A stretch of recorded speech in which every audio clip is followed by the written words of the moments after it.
Transfer window open again. There is absolutely no question that every single Premier League side is looking to rebuild their squad ahead of the summer. Now, we're kicking off today our rebuild series, what we're calling a realistic rebuild. So, we're going to talk through each big club and we are going to give our potential transfer plans in a slightly more realistic manner. Of course, we all want Mbappe, we all want Yamal, but we have to live within PSR, of course. Reese, today we're kicking off with Arsenal. You are, of course, the resident Arsenal fan. So let's talk through your current planned proposals. Yep. So obviously, as we know, Arsenal finished second in the league last season, and of course, they were third highest scorers in the league last season. But as we saw, 14 draws, 20 odd, I think it's 21 points dropped from winning positions. The glaring, obvious thing that Arsenal would like to address is obviously a striker. But even though the club has depth, even though it has, not much needed to improve the side, there's still important that we bring in some additions. So if we look up here who the potential ins and outs could be, we'll be able to go through it in a little bit more depth. Before we begin, it's important to note that the value of these players was converted into is from euros from transfer market. So thank you there for putting that together. And of course, we understand that there is also a thing called the Premier League tax. So just because you're worth £55 million, you might go up a few more million as well, because obviously the Premier League is currently the league where the money is. So if we start on where the ins are for Arsenal, as we know, um, the first two are players they are strongly linked with, and even though they're not confirmed yet, it is likely they are going to go through the door. So starting at the back, we know that we've got Arsenal, we've got Kepa for £5 million from Chelsea, so that's another one off the Chelsea squad that's coming to our team this summer. And we've also got Zubimendi, who, as we know, is likely to be joining from Real Sociedad for £55 million, but it's still not confirmed yet. However, it seems to be an attack where Arsenal are definitely lacking. We could argue that Martinelli necessarily didn't cut it enough when he played last season. Gabriel Jesus was injured for most of the season. Kai Havertz, who's not a natural striker, also missed a lot of goals. So the links are, of course, who is going to play up front this season. And I think Arsenal should be spending their money on Leipzig's Benjamin Sesko. Roughly around 59 to 60 million pound. I think he'll bring a lot to what this team currently have. 6'5", able to score traditional number nine goals, act as a false nine as well, which I think Arteta would love. His natural shooting ability is very effective, and he's got an excellent first touch. So if you've got the likes of Saka, who also needs to stay fit, passing the balls into Sesko, then he should score goals. And of course, our set piece genius means that a 6'5", he should be heading those balls in. And look, he's not put the numbers up compared to Gyökeres, we know that. But I think with the profile Arsenal look for, in particular Arteta, he's much younger. He'll have a bigger resale value if he is a success. And I just think he's someone Arteta can work with the new sporting director apparently keen on Gyökeres and Arteta keen on Sesko, I would rather side with Arteta on this because I think he knows how to get the best out of this player. So if we start in the attack, what do you think about Sesko? Or are you Well, team Gyökeres? yeah, I'm absolutely Team Gyökeres. I've said that all summer. I said it from a Chelsea lens. Of all the strikers available, he is the one with, in my opinion, the least risk. Because like you look at the stat, let's just have a little talk through this, right? This season, 54 goals, 13 assists, 52 appearances. Like you can spin any narrative you want and go, oh, it's in a farmers league. It's not a farmers league, right? It's a competitive league with three top teams, and many the other teams are on a similar-ish level, right? He's proven this season that he is a goals machine, and for me, at 27, only just turned 27 to be fair, he is potentially in his peak right now. And depending on the club, I think if you look at obviously like I wanted him at Chelsea, make no mistake, right? But we're looking at a different project. If you look at Arsenal's project, what are they trying to do right now? Is Arsenal are in a period where it's no more excuses, it's crunch time. So for me to spend, and again, I know you've not put it on the screen, Gyökeres is probably around 65 million, I think, based on what we're seeing, some of the rumours, etc. So Sesko is going to cost the same, roughly. He obviously has more longevity and more upside, maybe. But for Arsenal right now, pay the money, get a striker who's put in what's that 69, 67 goals and assists. I think that is money better spent right now. I do think Sesko maybe next year, whatever. But I personally would be putting 65 million into Gyökeres over Sesko, who's got 13 goals in the league. That would be my take on the striker front. The problem you've got is comparing the stats, and it's comparing the stats of sort of two different clubs. Like you say, Sporting, they won the league, didn't they, in Portugal? In Sesko at RB Leipzig, they weren't going to win the league. So his goals will be, I don't want to say inflated because I think that's a bit of a harsh term, but I can't think of a better word. It is kind of inflated because you're playing at the top team, or at least one of the top teams. In terms of that, you say there's three big teams going like at the top of Portugal's league. The problem with Sesko and RB Leipzig is they're nowhere near Bayern Munich, and they're not near Leverkusen. They will be next season because Leverkusen have sold all their players, but that's the only reason why. So that could be a reason for why his goals aren't in the sort of same. They're not in the same category as Gyökeres, and that is sort of like in his defence. I also agree with you, Reese, that Arteta likes really tall players. Sort of like the average height of your squad without Lewis Skelly is probably 6'4", which is a ridiculous sort of height. And him being 6'5" only adds to that. And that's what you should not be conceding off set pieces, and you should be scoring a lot of goals from set pieces, which we've seen sort of in the last few seasons. But where I'm agreeing with Jordan is everything that you Arsenal fans said last season was, we want a goal scorer. That's what we want. We don't care about the rest because we think the rest of the team is good enough to create chances for us, and we think the missing puzzle piece is a striker. I think you said it as well, Reece. So you want a striker. You've put two in here as well. You have to go with the guy with goals. Because if you go and sign Sesko and let's say he scores 10, 11 goals, that's no better than the strikers you've currently got. Moreno scored, I think, 8 or 9 goals. Havertz scored about the same. It's not enough for a striker at this top level. Just if he comes away and scores 13, 14, I think he probably would score more because Arsenal are a better side than RB Leipzig, especially just all over the place, really. They're better than them. So that's where I think he could score more goals. But you do just want that person who scores the goals. Like, if you could sign Erling Haaland, you would. You don't care about the rest of his play. You care about him putting the ball in the back of the net, winning your 3 points constantly. So that's the reason why I would go with Gyökeres instead of Sesko, because of the same amount of money as well. Yeah. It depends on your goals and the project and the team and where you're at, right? Like, but as I said, Arsenal now, there's Arteta is in phase 6, as everyone likes to say. He's got to start delivering one of these big trophies. We've all said it all season. Get a guy who doesn't mess about and puts the ball in the back of the net. And we know, obviously, it's a jump up. We know that it's a jump up for the Prem.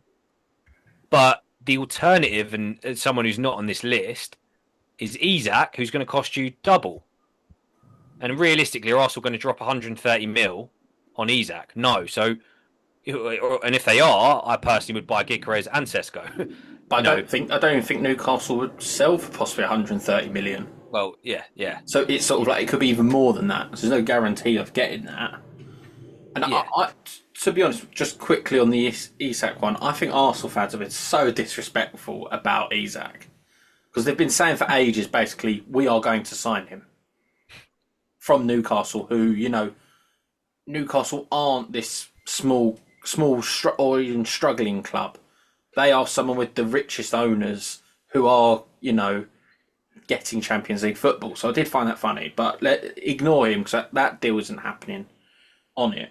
But yeah, Reece, what do you make of our sort of comments on saying we think you should get that proven goal scorer rather than someone who's, scoring a lot less? Yeah, I mean one of the reasons I think there's that flag against Gyökeres is that Tony Bloom at Brighton doesn't get much wrong, and he let him go. Um, I look at the way he was at Coventry. I thought he was outstanding, and I think he's backed it up at Champions League level as well. Let's not forget that, because Gyökeres has, he's been outstanding actually in that capacity. I think he's got, was it 54 goals in 52 games overall in all competitions. So we can't knock that. I think they both fit the system well, but I think Sesko, like I said, at a younger age, I think Arteta would like to work with someone a bit younger, someone who can still learn. Yes, the finished article is important. Here's why I'll move on to my next bit in just a minute. But I think Sesko might offer a little something where I think he could give Arsenal that edge. Even if he scores 12 goals in his first season, you know, Havertz only got 9 in the league, and he's not an out and out striker. So if those 12 goals equal 9 more points, yes, it doesn't win the league currently, but it makes a huge significant impact overall because we'll have hopefully players remaining fit. But if Gyökeres was to be brought in, I still think we need another striker. I still think we need to sign 2 strikers. And this is where my next pick comes in, of Andrew and Bonnie at Parma. Now, he's very young. Again, so that sort of contradicts the idea of Sesko, because why do you want 2 young strikers? But Anjon Bonny, again, I think fits the profile perfectly at Parma. You're seeing his overall growth in the game last season. He may not have set the world alight in terms of goals. I think he's got only 12 and 111, but he's 21. He's big, he's physical, he can control the ball, so he can play that role and come on as a sub But a little bit more. once I think he again, develops as Reese, I well. think this is throwing into players who haven't scored enough goals, and all Arsenal want, because you've got the best defence in the league, I believe. You've had it for the Mhm. past 2, maybe 3 seasons. Yeah. You need the goal scorers because there is no time for Arteta to embed a Sesko, a Bonny for the next 3 years. Because if he doesn't win the league next year, or if he doesn't win a trophy, he should be sacked. So why Um, would you risk it on non-proven goal scorers when you need the goal scorers? Because if you look through your team, obviously, if let's say you add Zubamendi, which we'll touch on, you've got your defence sorted because you're a very good defensive side, best in the league.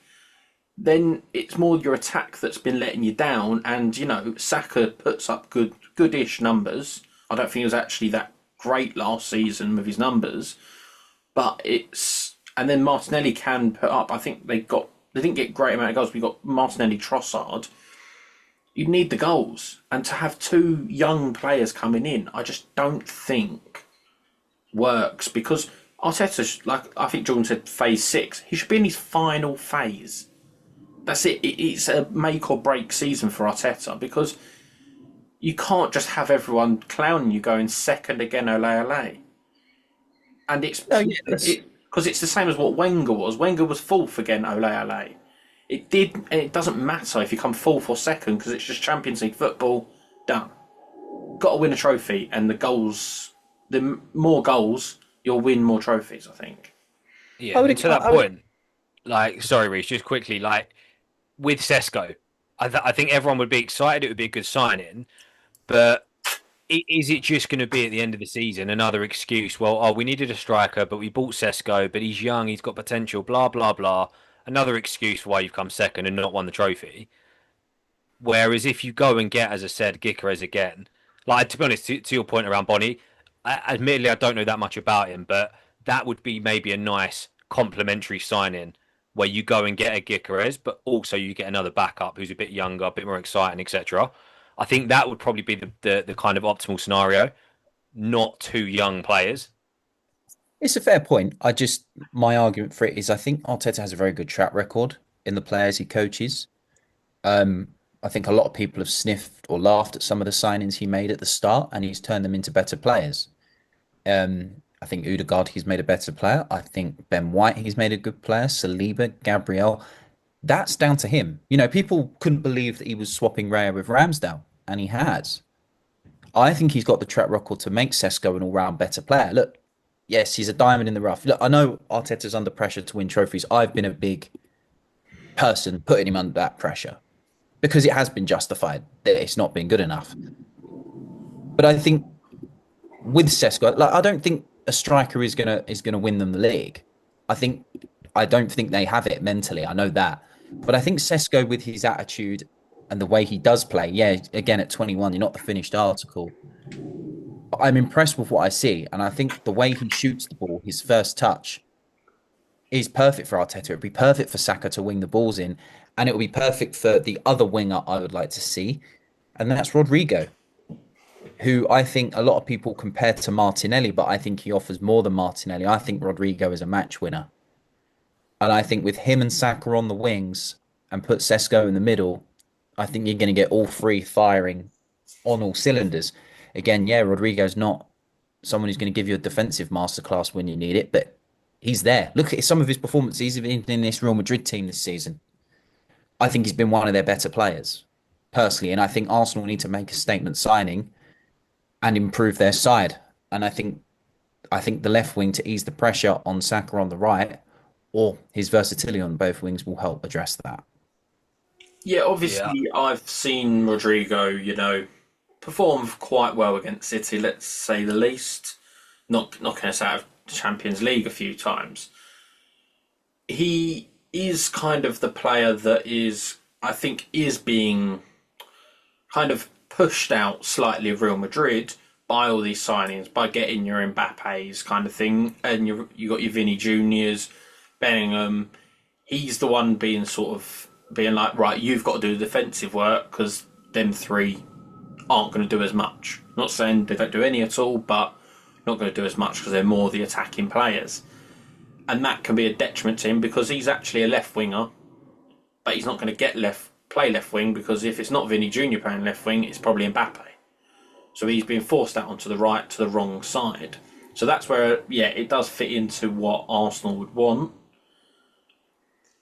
My issue with it is he's at such a big club, top club, and his goal record. I think he scored 10 goals last season, and then 13 the season before. That was in La Liga, which doesn't set the world alight for what you've got on here of 85 million. Now, I've seen reports that Al Nasser and Al Hilal have offered 130 million euros, but that has come from a Spanish journalist, which, to be honest, we can basically disregard because they come up with stories every single day. But still, 85 million, that's a lot of money for a player that may only score you 10 to 15 goals, which I don't think is awful. So, yeah, I'm kind of I know I'm kind of contradicting myself. It's not awful, but it's also not outstanding at the same time for that price. So I do think it would be probably a good signing. It's definitely a statement signing. I reckon if you've got a striker, whether it's Sesko, whether it's Gyökeres, and him, people will be looking at Arsenal going, right, they're ready, they're prepared, they're pushing to win this league. So I do think it would be a good signing, but I don't think it's going to be plain sailing even if you make that signing. But I think overall, Rodrigo's game is what Arsenal need. He actually offers balance to Real Madrid. He offers balance. That is what that team need. And when he does get taken out, there is that difference. I think that's what he'll give us. And I think 10 goals is what we need.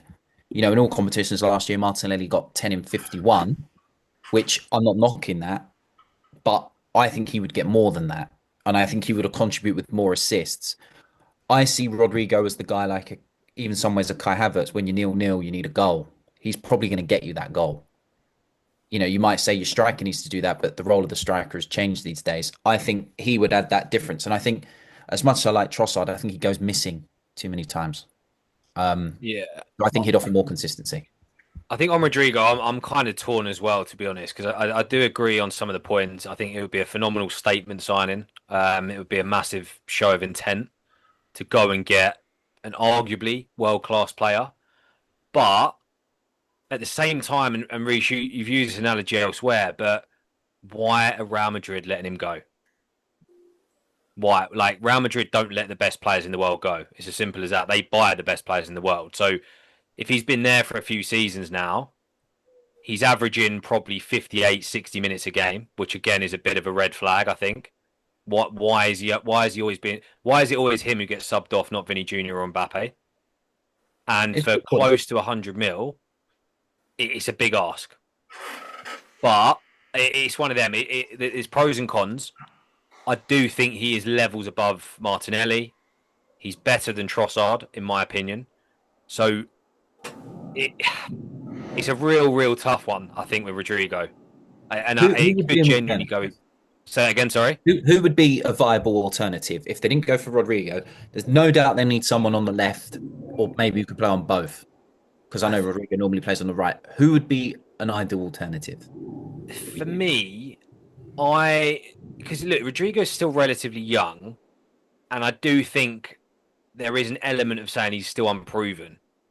So if we're the financial controllers and we're in charge of, how do we not spend 90 million on a winger? I would be leaning towards Nico Williams, who I think you can pick up for probably 50 to 60 million. So again, 30, about a third cheaper, if my maths is right there, about a third cheaper than Rodrigo. He's His younger. problem though is he's on a ridiculous amount of money, wages wise, because of And the who are way you going to choose? Who, Barcelona or Williams? Arsenal? Williams Yeah. is. Because Have you, because he's at Bilbao, they can only sign the type of players that only are from there. He's managed to be their star, and he's managed to get all the wages. Basically, I think he's reportedly on something like 300K a week. Really? It's not a cheap. So it might be cheap in terms of the transfer fee, but it probably destroys Arsenal's wage structure. What? He's on more than Rodrigo. He's on a lot of money. That's the problem, and why other clubs have gone in and gone, oh yeah, we'll pay the release clause and things like that. Then they've seen the wages. That's why he's still at the club, and I think he's also actually looking to leave this summer, but he's looking at more Barcelona. I think. yeah. Who's he going to pick? Arsenal or Barcelona? Let's be blunt here. You're Spanish, you're Yeah. young, you're going to go Barcelona. You're going to have more success at Barcelona. You're going to have the chance to lay down your own mark at Barcelona. I think that's why I would choose Rodrigo over him. I think Rodrigo is more attainable than what But he just was. to sort of go on that, if they did sign Nico Williams, I'd look at Rafinha because Rafinha's been absolutely class last season, and he's been overshadowed by Yamal because of the last few bits of the season. Rafinha's been better than Yamal this season, and Yamal is only going to be above Rafinha in the Ballon d'Or because of PR, because he's 17, and because he's turned up just towards the end properly. I'm not saying he's not been involved previously, but he's just turned it up another little level where he's scoring outrageous goals. So I, I think Rafinha would be absolutely unreal. But how I much is he thought going to about cost? Rafinha. He's had a Ballon d'Or worthy season, so you're not going to get him for cheaper than 100 mil, right? So it's like again, it's a nice idea, but if we're being realistic, I can't see it happening. No, that's a fair point. It may not happen. It may not be possible to happen, but Barcelona might need money if they're buying Nico Williams. Yeah, So they might Yeah. sell him. I've That's got my I've only got argument. I've he's got got one more Premier to League chuck in the experience as mix. well. Yeah, I've just and again this I think maybe again you can flip it both ways. I don't think you can argue it solves two problems or solves none. João Pedro from Brighton, who we know is prem proven. You're going to get him for about 50 million, and he can play wide in the middle and as a striker. So again, you wouldn't have 100% conviction that he's the problem, but again, I think he'd fit really well into the Arsenal side because he can play in essentially two or three positions, and we know he can do it at the Prem level, and he's cheap-ish. yeah. No, he's had a fantastic season. I don't see how he offers Arsenal that edge now. That's the only difference with him. I like what we were saying. Arsenal need the guys that score the goals. I think we've got a guy who can contribute to that, but I don't see Yao Pedro nicking the winner. As harsh as that's not being a criticism. I just I think think I think when he's more of a luxury player. Welbeck's outscoring João Pedro, and that's where I don't see him scoring enough for it. It's definitely not an exciting signing for Arsenal compared to say Rodrigo, Rafinha, whoever we sort of mentioned there. So that's the only problem I have with that. He does cover that side, like you want versatile players, but yeah, that doesn't fully cover it really. So we move on to midfield options. Yeah, I I guess we've think given. I would Go on. say that Arsenal's midfield is one that's got quite a lot of depth in it. It probably just needs a little bit more shoring up.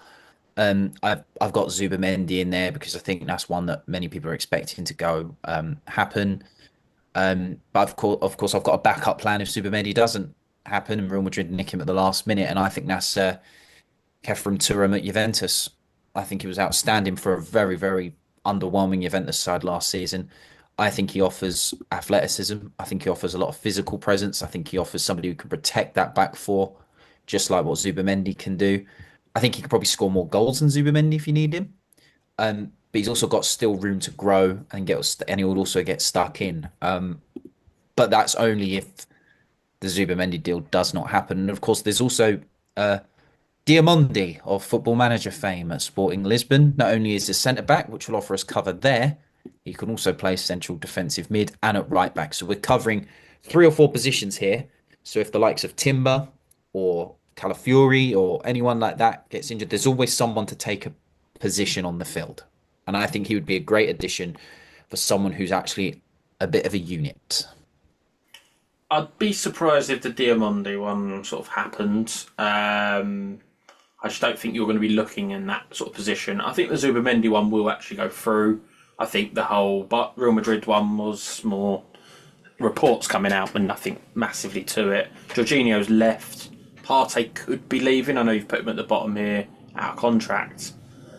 It's it's one. Yeah, I think it's a good signing. He looked very good, especially in the Euros.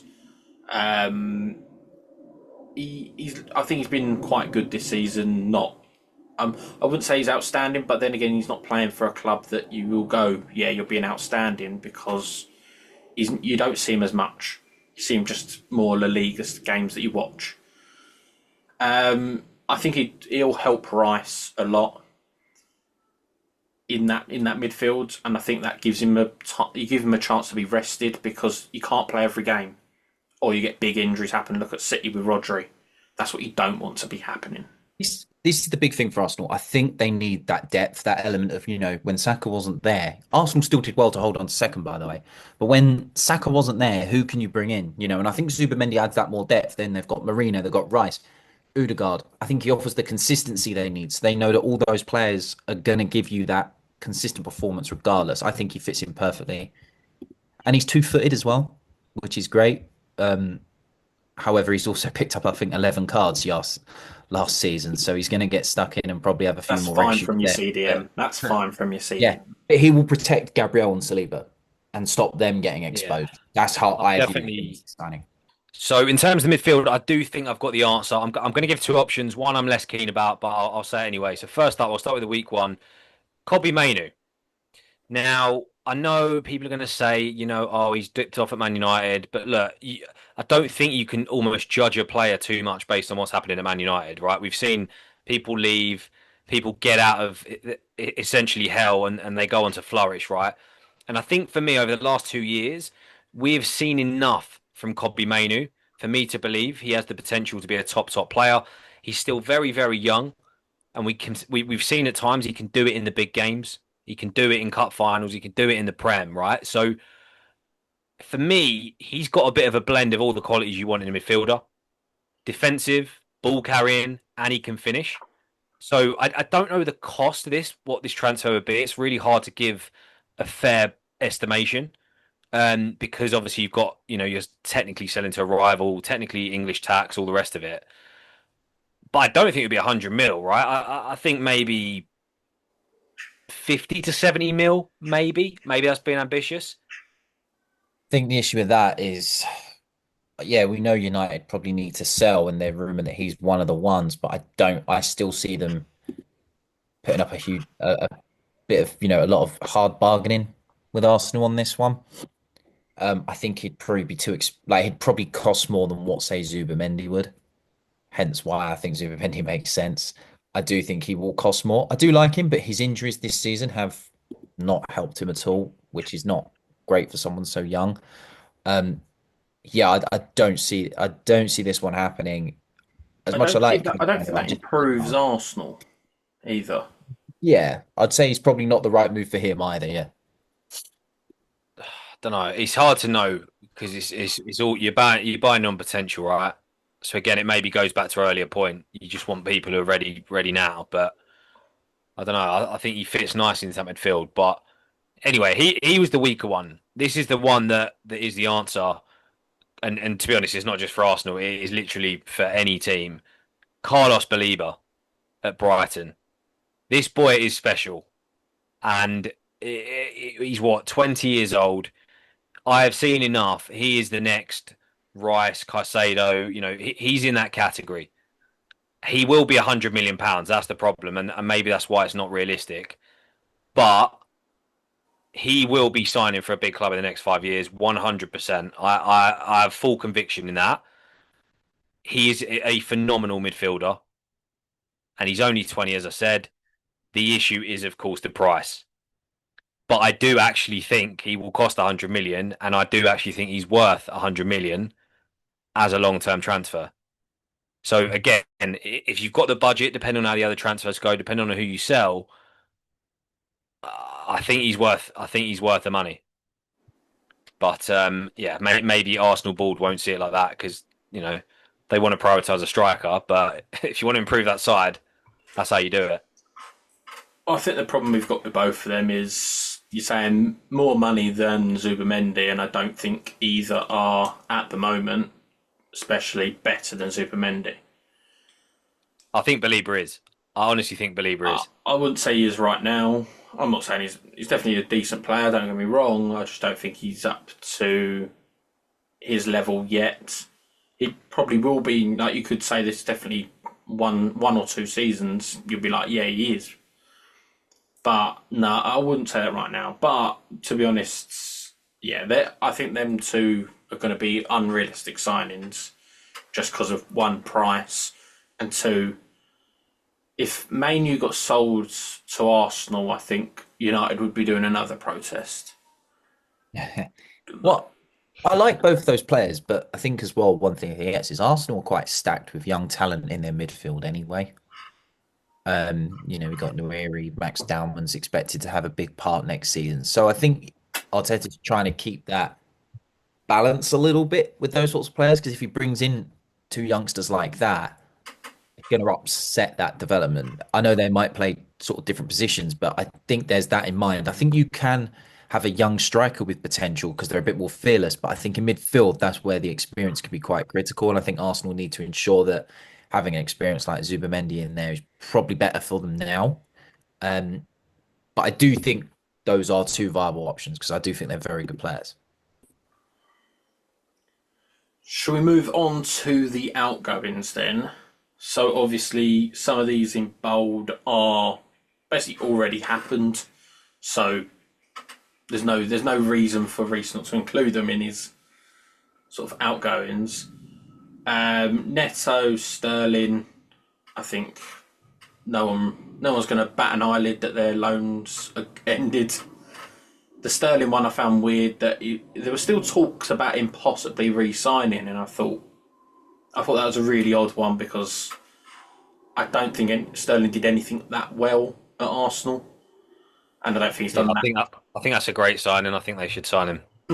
What do you want, 50 million or something from him? Yeah, that'll do. Yeah, of course you would. But with that, Jorginho leaving, I think does leave a little hole. But like I said, they think that Zubimendi will come in, so that replacement makes sense due to the age of Jorginho. Tierney, he just wasn't favoured by Arteta. Whether you like him, whether you don't, he just wasn't favoured. So He wasn't fit. yeah, fitness was a lot of it. But even then, I think even when he was fit, I don't think Arteta wanted to use him. So that's a problem. And then the other two, sort of, they're minor players, and you've made a bit of money out of them. Yeah, I left these on here in bold as context to understand that, of course, when you sell players, you need to bring some money. When you buy players, you need to bring some money in. So we've made a good few million, and also, made money saving in the wages of those players as well. But of course, they do need to be replaced. But I then know how there's you get probably a on. couple of others of glaring obvious ones I've missed out in terms of who I'd potentially sell, but I can always justify those reasons as well as to why I would probably keep them. Sorry, Jamie, was you going to say something? No, I was going to say, like, let's move on to the ones that you've not got in bold. That's not already Yeah. happened, and these are the ones that do you want them to leave, or is this only because of the transfers above? So let's say, like, you've got Jesus there as the first one we can talk about. Would you want Jesus to go if you only sign one striker? So let's say you only get Sesko in this, you don't get Bonnie. Would you want Jesus to be sold? Do you think he's served his purpose at Arsenal? Yeah, my answer to that is no. Like, I think these are all good players that we would look to sell, but I think the money we can get for them is better for the overall club. Um, I like Gabriel Jesus. I do. I like him a lot. Is he going to get you 20 goals in a season? No. But his overall play is very good. But I just don't think he's been fit enough. And I think for him, I think if we can get what his value is around 27 million, yes, we're taking a loss. But I think it might be good for him as well. But you can't have him in the squad if you're going to have, say, Sesko starting or Gyökeres starting or anything like that. He's not going to settle for the bench. It's the reason he left City. He didn't want to be that second best. And I don't think for us, he will be that either if Arteta has this striker in mind. So I think it might be good for both parties, which is ironically the next name on the list, to maybe part ways and let Jesus have another start. Whether he goes abroad, I think would be a good fit, a Juventus or AC Milan, someone like that. I think he'd be great there. Maybe even in Spain. Maybe even use him a mate weight in a swap deal with Rodrigo or something. I don't know, but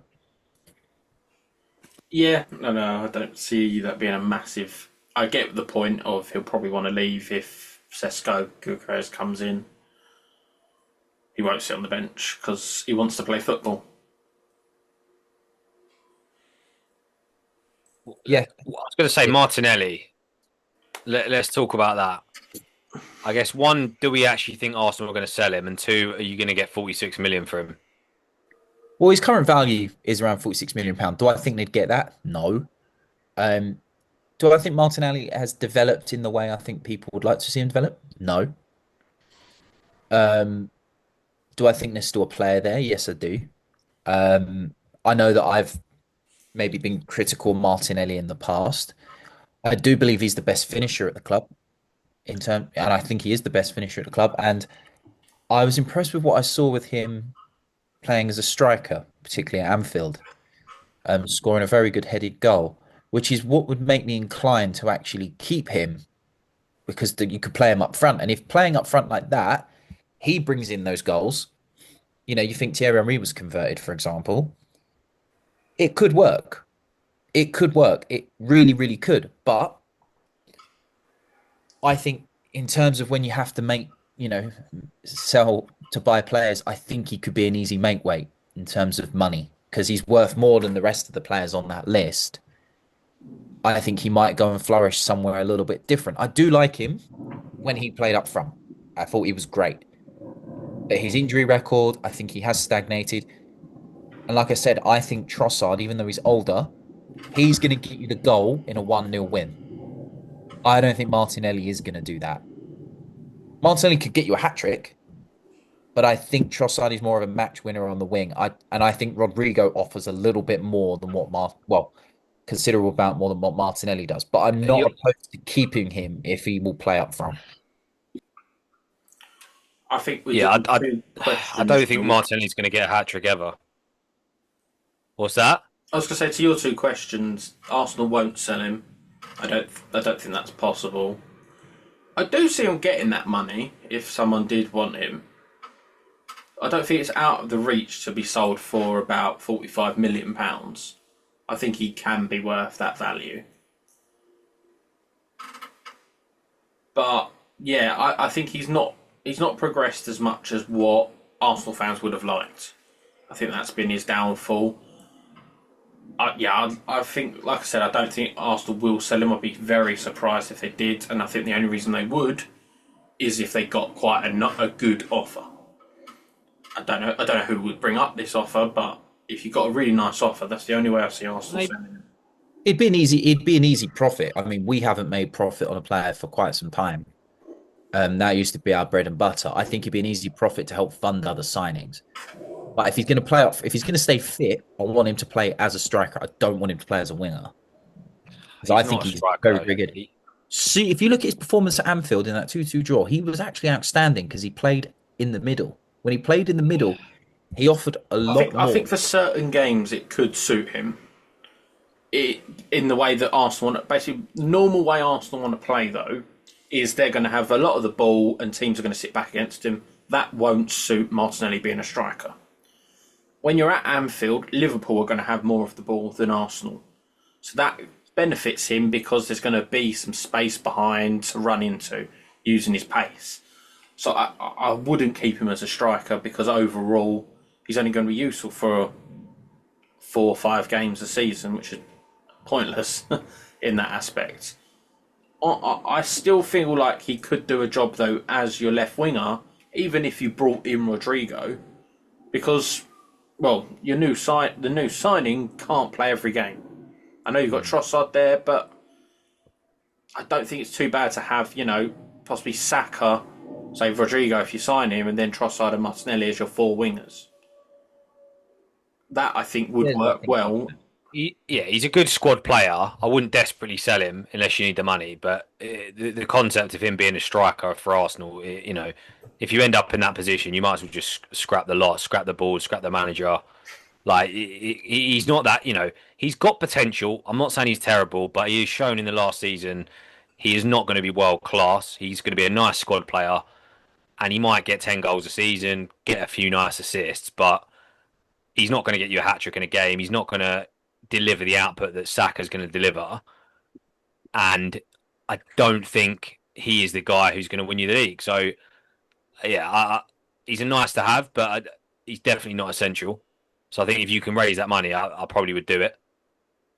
No, but I think as well, like I've said for you two for years, I don't think he's that player that everyone seems to think he is. I think we get too excited watching a player who can run down a wing and do a bit of dribbling because the game doesn't really have those anymore. It's very system based. I have never rated him as highly as what everyone else does, but I've been impressed with him up front. And like I said, Thierry Henry started on the wing. He's gone to be our highest ever goal scorer of all time. Saka, I believe, even played at wing back once, while he was just starting out. So it goes to show how, you can notice players' strengths. I don't think Arteta will sell him unless, like I said, a good offer comes along. But I think for the money we could get for him now, while he's probably in the form he's in, would be worth it. Because I don't see him exploding again next season. I just don't. Um, but if he's willing to be backup, then I'd keep him. All right. So look, we've gone through the ins and outs. Let's try and boil it down very quickly before we wrap up to an actual three. Reese, who are your main three here to complete Arsenal's window? If you had to boil it down to just three. Well, I'm going to exclude Kepa and Zubamendi just because I think they're the deals that are supposedly already done. Uh, my three would be the next three after that. I'm not putting Turam in there 'cause it's only if Zubamendi doesn't happen. It'd be Rodrigo, Sesko, and Diamonde. I think they would add so much. They would help reduce our age a little bit because we were the youngest team a couple of years ago, and I think we need to reduce it a little bit before they all get old at the same time. So they're going to be my three, and I think they'd add a lot more depth and a lot more options for Arteta. And if we're struggling, we can add, we've got something different. And I think all three of those offer that. Yes, the board are going to back Arteta in this window. So as they've said, I think those three would be perfect for us right now. The Arsenal fan has spoken. Rodrigo, Sesko, and Diamonde for Arsenal to win the league next season. We've had our say as always. We want to hear from you, in particular Arsenal fans. Who are your top three signings that are realistic to get you that league title at last? That's all we got time for this episode. But as always, like, comment, and subscribe. You know the drill.